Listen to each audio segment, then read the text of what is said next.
Welcome back to my channel. Today I will discuss question number 78 of December 2018 NET paper. See guys, ये question है matrix linear algebra का. Let M is a matrix is given that one is an eigenvalue of M, then the among which of the following are correct. Minimal polynomial of M is this. Minimal polynomial of M is this. M is not diagonalizable. Yesterday I told you about diagonalization and how to check a matrix whether a matrix is diagonalizable or not. सी ये direct question नहीं आके क्या होता है कि part सी में जब multiple choice होते हैं हमारे पास, तो उसमें हमेशा एक ये मैट्रिक्स के प्रॉपर्टी पे क्वेश्चन आपको ऑप्शन में आ सकता है कि वो डायगोनलाइजेबल है कि नहीं, आपको चेक करना है. तो ये थोड़ा इंपॉर्टेंट है, इस पर कंसंट्रेट कीजिएगा. कुछ प्रॉपर्टीज़ मैंने डिस्कस की थी and I will tell you today rest जो भी है. और ये inverse is equal to this. C का मैट्रिक्स में आपने पढ़ा होगा कैरेक्टरिस्टिक पॉलिनोमियल और एक होता है मिनिमल पॉलिनोमियल. तो कैरेक्टरिस्टिक पॉलिनोमियल हम किसको बोलते हैं? अगर ये कोई मैट्रिक्स M है तो कैरेक्टरिस्टिक पॉलिनोमियल M की होगी determinant of x I minus I am. Okay, जो भी हम इससे हम x को माइनस कर देंगे, लाइक मेरा बोलने का मतलब है कि x-1 डायगोनल में जो भी आएगा x माइनस एम आई का डिटर्मिनेंट कैरेक्टरिस्टिक पॉलिनोमियल होगा. ठीक है, अब मिनिमल पॉलिनोमियल की बात आती है. तो मिनिमल पॉलिनोमियल पे मैंने थोड़ा शॉर्ट नोट किया है. अगर कोई एफ एक्स पॉलिनोमियल है such that f A equal to 0, A is square matrix of order n cross n. अगर कोई एफ एक्स पॉलिनोमियल मिल रहा है such that f A equal to 0 है, तब हम लोग बोलते हैं कि वो पॉलिनोमियल एफ एक्स जो है वो एनिलेट कर रहा है मैट्रिक्स ए को. और मिनिमल पॉलिनोमियल ऐसा एक लोवेस्ट डिग्री मोनिक पॉलिनोमियल होता है जो कि उस मैट्रिक्स को एनिलेट करे. Monic polynomial, see the word monic here. Monic मतलब होता है कोई भी पॉलिनोमियल की अगर हाईएस्ट डिग्री का कोफिशिएंट 1 हो, उस पॉलिनोमियल को हम लोग मोनिक पॉलिनोमियल बोलते हैं. Suppose like x cube plus 2x plus 1 equal to 0. तो x cube is the highest degree, here coefficient of x cube is 1, तो उसको हम मोनिक पॉलिनोमियल बोलेंगे. तो ऐसा लोएस्ट डिग्री जो भी मोनिक पॉलिनोमियल मिलेगा जो उस मैट्रिक्स को एनिलेट करे, it means just it satisfy the matrix. वो जो पॉलिनोमियल है उसको मैट्रिक्स को सेटिस्फाई करना चाहिए, वही मिनिमल पॉलिनोमियल है उस मैट्रिक्स का.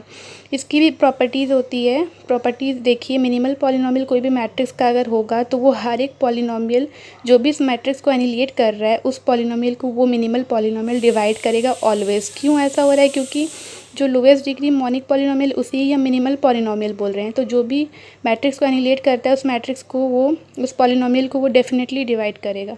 और एक जो सेकंड प्रॉपर्टी इसकी बहुत इंपॉर्टेंट प्रॉपर्टी है कि minimal polynomial of a matrix is unique. ये डायरेक्टली आपको क्वेश्चन में दे सकता है. ठीक है, ऑप्शन डायरेक्ट भी आता है इससे बहुत बार. Minimal polynomial of a matrix is unique, ये आपको ध्यान रखना है. ठीक है, और एक डायगोनलाइजेबल के बारे में मैंने कल आपको बताया था. एक बहुत इंपॉर्टेंट प्रॉपर्टी मिनिमल पॉलिनोमियल के बारे में आपको बता रही हूँ. तो ये इससे रिलेटेड प्रॉपर्टी है कि a matrix is diagonalisable over field F if and only if the minimal polynomial contains only non repeated linear factors. See guys, minimal polynomial अगर non repeated linear factor contain करेगा, I mean to say like x-1 का square है, x+4 है, जैसे कि इस question के लिए मैं बता रही हूँ, यही आप देख लीजिए.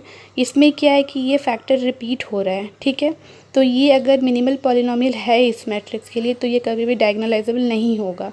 If and only if condition means both side से वो होल्ड करेगा. ठीक है, अब हम क्वेश्चन देखते हैं इसका मिनिमल पॉलिनोमियल x-1 x+4. एक तो दिया है कि 1 is an eigen value of m, मतलब कि x-1 उसका एक फैक्टर होगा ही होगा. अब आपको चेक करना है मिनिमल पॉलिनोमियल, मैंने बोल दी कि यूनिक है, वो भी एक प्रॉपर्टी है. या तो फिर ये होगी या तो ये होगी, दोनों नहीं हो सकती. अब हम ये भी देख चुके हैं कि मिनिमल पॉलिनोमियल उस मैट्रिक्स को एनिलेट करती है. आई मीन टू से एफ ए इक्वल टू 0, मतलब जो भी पॉलिनोमियल है वो उस मैट्रिक्स को सेटिस्फाई करेगा. तो आप इस x पे m डाल के m minus I am plus 4i और इसमें m माइनस आई का स्क्वायर m प्लस 4 डाल के चेक कर सकते हैं कि कौन सा पॉलिनोमियल मैट्रिक्स को सेटिस्फाई कर रहा है, मतलब आपको 0 दे रहा है. तो इसको चेक करने के लिए आपको कुछ नहीं करना है. मैंने ये सेकंड ऑप्शन सही है तो मैंने इसे चेक करके दिखाया कि m माइनस आई का स्क्वायर m प्लस 4i जब मैंने निकाला कैलकुलेट करके तो ये 0 आ गया. ठीक है, तो ये इसको सेटिस्फाई कर रहा है. आप इसको निकाल के देखिएगा. तो ये मिनिमल पॉलिनोमियल मतलब सेकंड ऑप्शन सही है, फर्स्ट हो नहीं सकता क्योंकि यूनिक होती है। सेकंड प्रॉपर्टी मैंने आपको अभी बोली डायगोनलाइजेबल के लिए कि अगर वो non repeated linear factor contain करता है तभी वो डायगोनलाइजेबल होती है। ओके, इसमें हम देख रहे हैं कि ये repeated linear factor x-1 repeat कर जा रहा है तो ये डायगोनलाइजेबल नहीं होगा। तो third option is also correct, 2 is also correct. Now come to the fourth option. यहाँ पे बोल रहा है, देखिए गाइज, ये मिनिमल पॉलिनोमियल है और इसकी डिग्री 3 है, ठीक है। ये क्यूबिक पॉलिनोमियल है और ये मैट्रिक्स 3x3 का है। इसका मतलब है कि इसके 3 रूट्स होंगे, 1 1 एंड -4। तो इसका मतलब है कि यही इसके लिए कैरेक्टरिस्टिक पॉलिनोमियल भी होगा। कैरेक्टरिस्टिक पॉलिनोमियल यही है, इसका मतलब है कि ये मैट्रिक्स इस कैरेक्टरिस्टिक पॉलिनोमियल को सेटिस्फाई करेगा, ठीक है। हम इससे कुछ नहीं किया, मैंने इससे क्यूबिक पॉलिनोमियल फाइंड किया है, उसमें फिर हमने m को सेटिस्फाई कर दिया क्योंकि कैरेक्टरिस्टिक इक्वेशन को मैट्रिक्स हमेशा सेटिस्फाई करती है।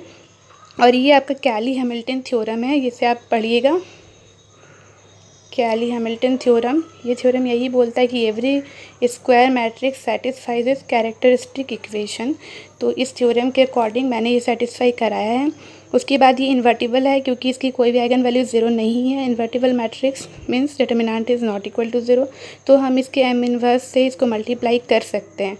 यहाँ पर आप देखिए मैंने ऐसा क्यों किया है, क्योंकि मुझे m इनवर्स निकालना है फॉर द फोर्थ ऑप्शन, ठीक है। इसके लिए मुझे m इनवर्स फाइंड करना है। तो जब आप m इनवर्स मल्टीप्लाई कर देंगे तो आप m इनवर्स देख सकते हैं कि आ रहा है 1/4 -m², जो कि इससे मैच नहीं कर रहा है। It means fourth option is wrong option.